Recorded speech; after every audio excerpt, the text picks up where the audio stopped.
It's a real blessing to be. I'm really blessed by the two testimonies, Jordan's and Lisa's. A real blessing. Yeah, no, very. So I'll get straight into it, Barry. To this date, I don't know who my biological father is. I was my father was a stepfather since the age of 4, but there was no love involved in that, and there was no love from my mother either. I didn't think much of that because I didn't know any better, but that made me grow up to be a very selfish person, very hard-hearted person, and I wouldn't do anything unless there was something in it for me. As a young man, just before I was 19, I joined the Metropolitan Police. I had a great time in the police. I did all sorts of stuff. I worked in North London, East London. I worked on the buses with the shields. And I worked back in North, did a lot of plainclothes stuff, riot squads, all that sort of stuff. But I was a police boxing champion.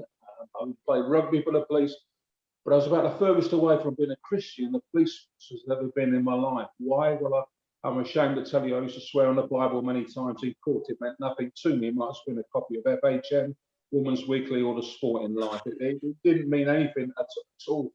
To me, and one main theme ran through my police career. I did a lot of football duty. I was 10 years over at the Arsenal, and I did a lot of plainclothes and other stuff across the country, dealing with the football thugs. I had many battles in those days. Remember those days?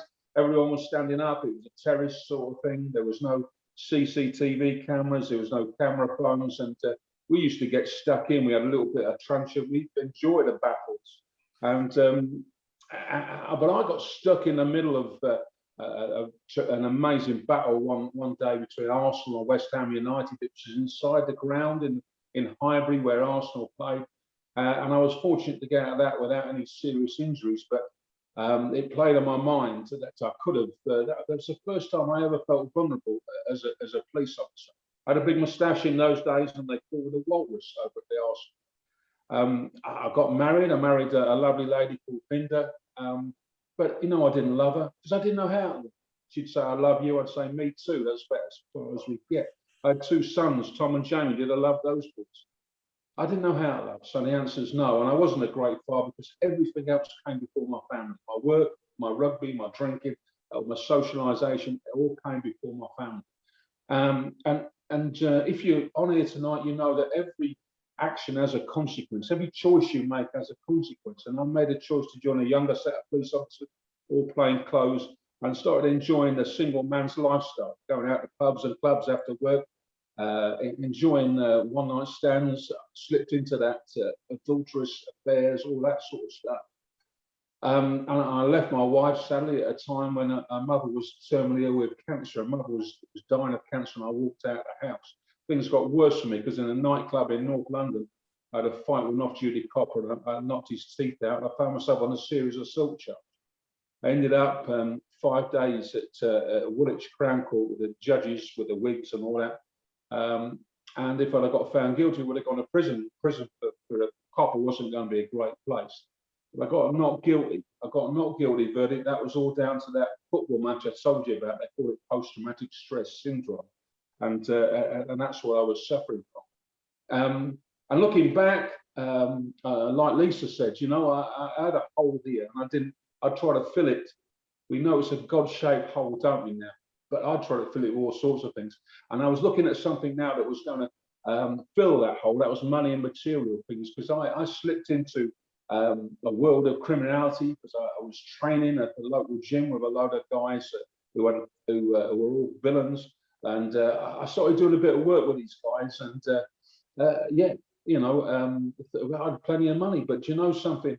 What I learned from that is if you put money, see, it's all right to have a few quid, but if you put money as your number one aim in life, you're always going to end up short, and that's the truth.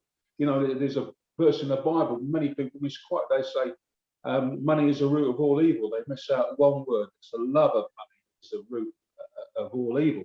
So, but I didn't know that. So I was just going more and more money. And these guys that I was working with, I put a lot of trust in, but they obviously didn't trust an ex-copper because they ripped me off for a large amount of money. I felt the love. I went out to Spain to try and get it back, but it had gone. And I could one-on-one, I could handle these guys, but not in a group. So I came back and I said, I don't want nothing more to do with you fellas. And I was the lowest I'd ever been in my life. I was angry, very, very angry. And I was storming out of the gym one Saturday afternoon, full of anger. And I looked over and there was a guy on a running machine. And I knew him to be a very violent man, but he had changed his life through his faith in Jesus Christ. And the look on him, I thought, I need some of what he's got. I mean, we started going out, we started talking, and as it transpired, he knew me from the Arsenal days. I used to chase him around on the terraces, and God has brought me together to ask questions about faith. The church wasn't on my radar, really, but I ended up going to his church with him, which was a church in Brompton Road, West London, called the Holy Trinity Church. That people call it HTB. I don't know if you've heard it. And I went in that church, and a bit like Lisa's experience, you know, the peace, and people were smiling. I thought, what's your game? That sort of thing.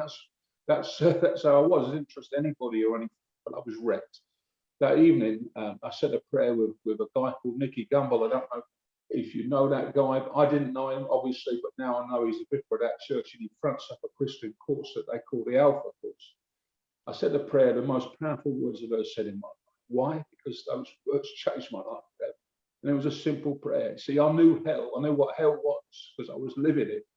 I didn't know about heaven and all that sort of stuff. But I knew that if to move forward, I had to turn my back on everything. I had to embrace a new life. I didn't know how to do that. But here it was. I said this prayer. It was a simple prayer. It was, Heavenly Father, I turn my back on all this stuff now. I bring all this to you. I turn my back on all this hurt and pain I've caused. Please forgive me for all that stuff. And I embrace your Son, Jesus Christ, into my life, be my Lord and Savior from this day forward. That changed my life for them. And that was in February the 10th, 2002. And since then, the Lord has opened up so many doors for me. It's been such an amazing journey. I got back with my wife, and we renewed our wedding vows, which is absolutely amazing. You know, I did a load of this Alpha stuff. They even let me run these Alpha courses at one time. I spent 10 years with a ministry called Tough Talk, where they lift the weights and tell their testimonies over the top of that. Did a little bit of work with Christian Vision for Men, and you know, but life is still a struggle. Life is still a struggle. Every day is a struggle. In thought, word, and deed, I struggle, you know. But I know now that if I do fall off, I've got the loving arms of Jesus to forgive me if I'm truly sorry for what I've done, pick me back up, put me back on the right track. Three things left me very quickly when I made that decision to embrace Jesus Christ. That the lust for money, the love of drink, and swearing left me, but I'm still left with a bit of anger. Sometimes it manifests itself in the shape of road rage. You know, someone cuts me up, I don't say, "Oh, bless you, brother."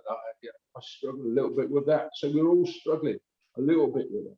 And that's where really I found myself, in 2017, I found myself in Texas on a 5-day event where you get rid of all your mobile phones and you're totally unplugged, and you put your plug into the Lord. And from that event came this thing that Barry mentioned. It's an event called Bold Encounter. And we can have up to 12 guys. It doesn't matter how many guys. But, you know, what we have and what Jordan mentioned and what he said so great is that we need to be out there having a go for Jesus. But many men in church, many men and many women in church, they don't know how to have a go. They're not equipped. And the Bold Encounter will get rid of a load of stuff. People walk into church and they'll praise the Lord, they'll wave their hands and all that, but they'll walk in with the same and go out with the same crap and rubbish that they walked in with. But the Bold Encounter gets rid of it. And I've done this Bold Encounter all over the world. And men, obviously we do it for ladies as well, but I deal with men. Men are from the same dirt, the same struggles. And the two biggest struggles for men are relationships with their earthly father. And I can tell you that from my own experience, and words said over you when you were younger, and if it's words said over you, like your earthly father, then you're living with something you don't have to live. And it happens all. This happens all the time.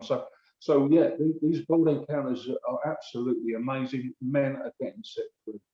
Men are getting set free.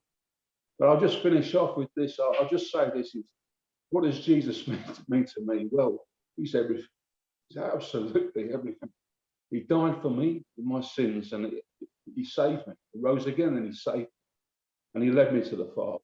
And I never had I never know my biological father, but I know my spiritual father. And I don't want to leave his arms. Now I've got forgiveness for the past, I've got peace in the present. But above all, I've got hope for the future, especially at these times.